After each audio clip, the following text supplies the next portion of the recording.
ಮುಂದಿನ ಶೀರ್ಷಿಕೆ ಅತಿ ಸರ್ವತ್ರ ವರ್ಜಯೇತ್. ಅದರಿಂದ ಬದುಕು ಕಲೆಯಾಗುವ ಬಗೆ. ಜೀವನದಲ್ಲಿ ನಾವು ಹೇಗೆ ನಡೆದುಕೊಂಡ್ರೆ ಚೆನ್ನ ಎನ್ನುವ ಬಗ್ಗೆ ಒಂದು ಬುದ್ಧಿಮಾತಿನಂತಿದೆ ಈಗ ನಾನು ಹೇಳುವ ಕಗ್ಗ.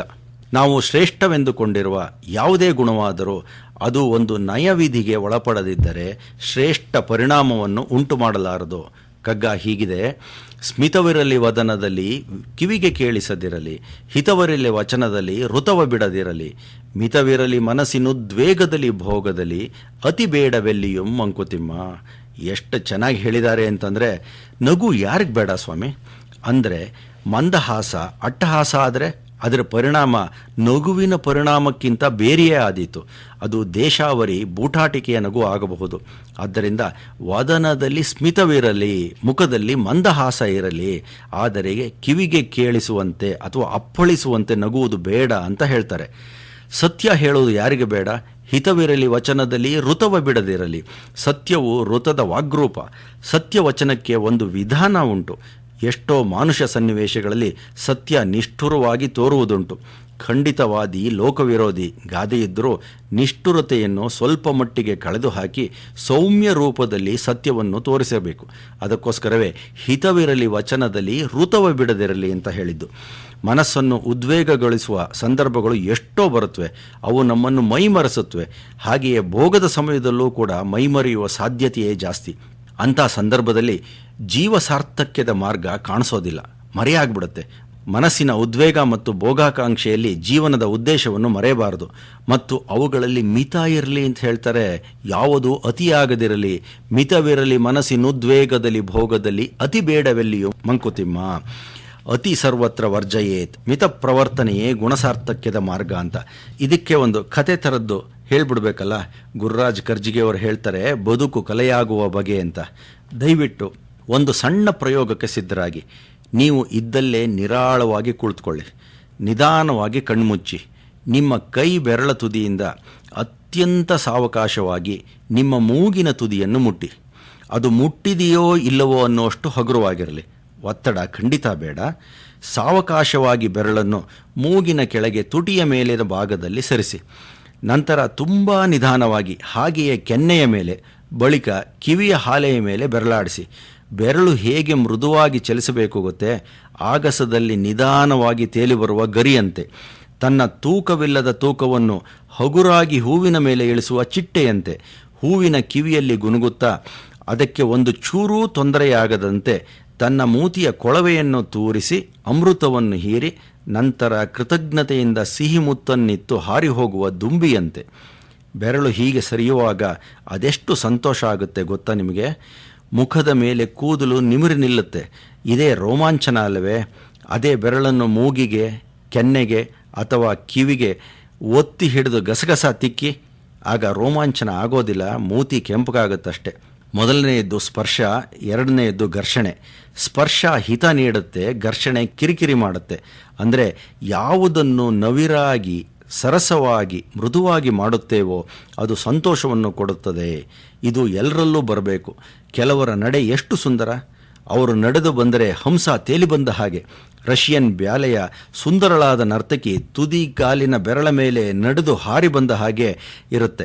ಇನ್ನು ಕೆಲವರು ನಡೆದು ಬರುವ ರೀತಿ ನೋಡಿದರೆ ಜೇನು ಹುಳದ ಕೈಯಲ್ಲಿ ಕಚ್ಚಿಸಿಕೊಂಡ ಕರಡಿ ದಿಕ್ಕು ತೋಚದೆ ದಪ್ಪನೆ ಕಾಲುಗಳನ್ನು ಹಾಕಿಕೊಂಡು ಬರ್ತಾ ಇರುವಂಥ ಕರಡಿಯ ನೆನಪಾಗುತ್ತೆ. ಕೆಲವರ ಬಟ್ಟೆ ಧರಿಸುವ ರೀತಿ ನೋಡಿದರೆ ಎಷ್ಟು ಚಂದ! ಇರುವ ಬಟ್ಟೆಯನ್ನು ಮಡಿ ಮಾಡಿ ಸರಿಯಾಗಿ ಓರಣವಾಗಿ ಧರಿಸಿದ್ದನ್ನು ಕಂಡಾಗ ದೊರೆಯುವ ಖುಷಿ ಕೊಳಕಾದ ಕರೆಬಿದ್ದ ಬಟ್ಟೆಗಳನ್ನು ಹೇಗೋ ಧರಿಸಿದವರನ್ನು ಕಂಡಾಗ ದೊರೆಯುವುದೇ? ಇಲ್ಲೊಂದು ಮಾತು ಹೇಳಬೇಕು ಅಂತ ಅನಿಸುತ್ತೆ. ನಮ್ಮ ಭಾರತೀಯ ಸಂಸ್ಕೃತಿಯಲ್ಲಿ ಬಂದಂಥ ಬಟ್ಟೆಗಳು ಯಾವ ಥರ ಉಡ್ತಾ ಇದ್ರು, ಸೀರೆನೇ ಆಗಿರ್ಬೋದು, ಪಂಚನೆ ಆಗಿರ್ಬೋದು, ಹೊಲಿಗೆ ಇರ್ತಾ ಇರಲಿಲ್ಲ ಸ್ವಾಮಿ. ಈಗಲೂ ಅಷ್ಟೇ ಉತ್ತರ ಭಾರತದಲ್ಲಿ ಉಡ್ತಾರಲ್ಲ ಕಚ್ಚೆ ಪಂಚೆ, ನೋಡಿ ಹೇಗಿರುತ್ತೆ. ಕಾಲಿನ ಒಂದು ಚೂರು ಭಾಗವೂ ಕಾಣಲ್ಲ. ಗಮನಿಸಬೇಕು ಇಂಥವನ್ನ. ಮತ್ತು ಕೆಲವರು ಊಟ ಮಾಡೋದನ್ನು ನೋಡಿದರೆ ಅವರ ಅಕ್ಕಪಕ್ಕ ಕೂಡಿರುವುದಕ್ಕೂ ಮುಜುಗರ ಆಗುತ್ತೆ. ಅಂಗೈ ತುಂಬ ಪದಾರ್ಥವನ್ನು ಸಾರಿಸಿಕೊಂಡು ಮೊಳಕೈವರೆಗೆ ಸೋರಿಸಿಕೊಂಡು ಬಟ್ಟೆ ಮೇಲೆಲ್ಲ ಚೆಲ್ಕೊಂಡು ತಿಂದದ್ದಕ್ಕಿಂತ ಹೆಚ್ಚಿನದನ್ನು ಎಲೆಯಲ್ಲೇ ಬಿಟ್ಟು ಚೆಲ್ಲಿ ಢರ್ರೆಂದು ತೇಗಿ ಸುತ್ತಲಿನ 100 ತಲೆಗಳು ತಮ್ಮತ್ತ ತಿರುಗುವುದನ್ನು ಕಂಡು ತೃಪ್ತಿ ಪಡೋರಿದ್ದಾರೆ. ಇನ್ನು ಕೆಲವರು ಊಟ ಮಾಡೋದನ್ನು ನೋಡಬೇಕು ಅಂತ ಅನಿಸುತ್ತೆ.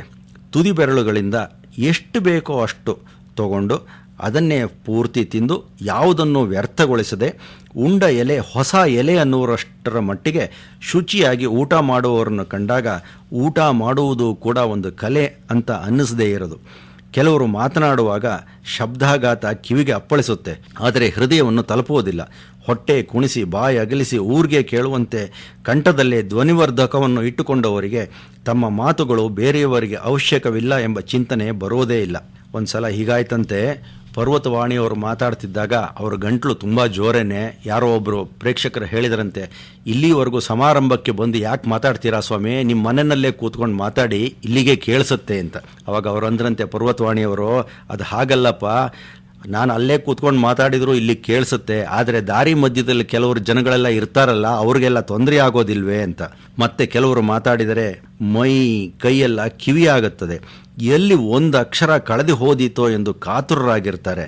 ಅವರ ಮಾತು ಕಿವಿಗೆ ನೋವು ತರುವುದಿಲ್ಲ, ಆದರೆ ಹೃದಯದಲ್ಲಿ ಭಾವನೆಯ ತರಂಗಗಳನ್ನು ಏಳಿಸುತ್ತದೆ.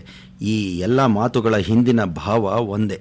ನಮ್ಮ ನುಡಿಯಲ್ಲಿ, ನಡೆಯಲ್ಲಿ, ಮಾತಿನಲ್ಲಿ, ಊಟದಲ್ಲಿ, ಬಟ್ಟೆಯಲ್ಲಿ, ಎಲ್ಲದರಲ್ಲಿ ಮಾರ್ಧವತೆ, ಮೃದುತ್ವ, ನವಿರು, ಚೆಲುವು ಬರಬೇಕು. ಹಲಸಿನಂಥ ಬಿರುಸಾದ ಕಾಯಿ, ಮುಳ್ಳುಮುಳ್ಳಾದ ಕಾಯಿ ಕೂಡ ಹಣ್ಣಾದಾಗ ಮೃದುವಾಗುತ್ತದೆ. ಅಂತೆಯೇ ನಾವು ಬದುಕಿನಲ್ಲಿ ಬೆಳೆದಾಗ ನಮ್ಮಲ್ಲೂ ಮೃದುತ್ವ ಬರಬೇಕಲ್ಲವೇ? ಮೃದುತ್ವ ಪಕ್ವತೆಯ ಸಂಕೇತ. ಒರಟುತನ ಪಕ್ವವಾದದ್ದನ್ನು ತೋರಿಸುತ್ತದೆ.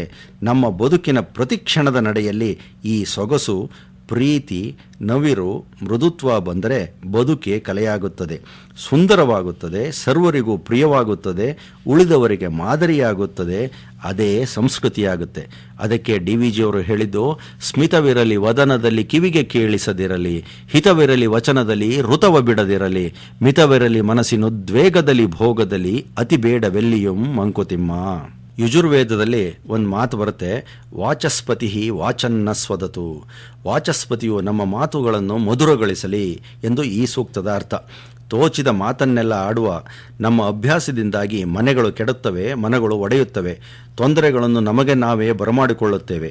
ಮಾತನಾಡುವ ಮುನ್ನ ನಮ್ಮ ಮಾತು ಸತ್ಯವೇ, ನಮ್ಮ ಮಾತು ಅವಶ್ಯಕವೇ, ನಮ್ಮ ಮಾತನ್ನು ಕೇಳುವವರಿಗೆ ಏನು ಲಾಭ, ಈ ಲಾಭ ಎಲ್ಲರಿಗೂ ಹಿತಕರವೇ, ನಮ್ಮ ಮಾತಾಡುವ ರೀತಿ ಮಧುರವಾಗಿದ್ದು ಕೇಳುವಂತಿದೆಯೇ ಎಂದೆಲ್ಲ ವಿಮರ್ಶಿಸಿ ಪರೀಕ್ಷಿಸಿ ಮಾತಾಡಬೇಕು. ಇಷ್ಟೆಲ್ಲ ಯೋಚಿಸಿ ಮಾತಾಡೋದಕ್ಕಿಂತ ಸುಮ್ಮನಿರೋದೇ ವಾಸಿ ಅಂತೀರೇನೋ. ಅದು ಹಾಗಲ್ಲ. ಅಭ್ಯಾಸ ಮಾಡಿಕೊಂಡ್ರೆ ನಾವು ಹೆಚ್ಚು ಹೆಚ್ಚು ಜನಗಳಿಗೆ ಪ್ರೀತಿ ಪಾತ್ರರಾಗುತ್ತೇವೆ ಅಂತ. ಮಾತಿನ ಬಗ್ಗೆ ಇರುವ ಈ ನಿಯಮವನ್ನು ಮರೆಯದೇ ಪಾಲಿಸಿದಲ್ಲಿ ಇಂದು ನಾವು ನಮ್ಮ ಬಾಳಿನಲ್ಲಿ ಎದುರಿಸುತ್ತಿರುವ ಅದೆಷ್ಟೋ ಸಮಸ್ಯೆಗಳು ಉಂಟಾಗುತ್ತಲೇ ಇರಲಿಲ್ಲ.